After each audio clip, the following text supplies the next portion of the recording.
बिस्मिल्लाहिर्रहमानिर्रहीम। अस्सलामुअलैकुम दोस्तों, फिटू स्टोरीज़ में एक बार फिर खुश आमदीद। इब्राहीम बिन अबी लबाद ने बाज़ असहाब से रवायत नकल की है कि हज़रत अमीरुल मोमिनीन के ज़माने में उम्मे कयान नामी एक सच्ची औरत थी।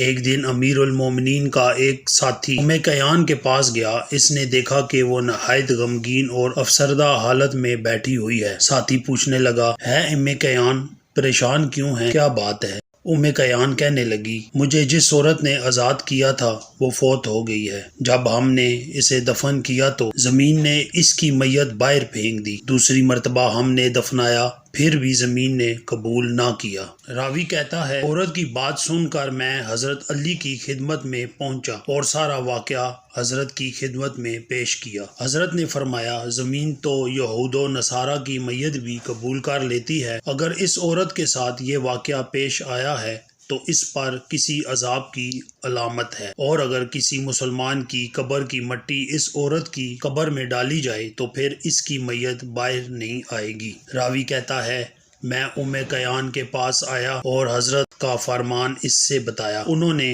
हस्बिल हुक्म मुसलमान की कब्र की मट्टी इसमें डालकर इसे दफन किया तो फिर इसकी मैयत बाहर ना आई। रावी कहता है, मैंने उम्मे कयान से पूछा, इस औरत ने कौन सा अमले बद किया था जिसकी इसको सजा मिली है? वो कहने लगे, एक तो ये बदकार औरत थी, ना महरम और अजनबी मर्दों के साथ हर वक्त नाजायज ताल्लुकात रखती थी, और जब हमला होती और बच्चा पैदा होता तो आग के तंदूर में इस बच्चे को डाल देती थी। दोस्तों, उम्मीद करता हूँ आज की स्टोरी आपको पसंद आएगी। प्लीज चैनल को जरूर सब्सक्राइब कीजिए। मिलते हैं अपनी नेक्स्ट दिलचस्प स्टोरी के साथ। अल्लाह हाफिज।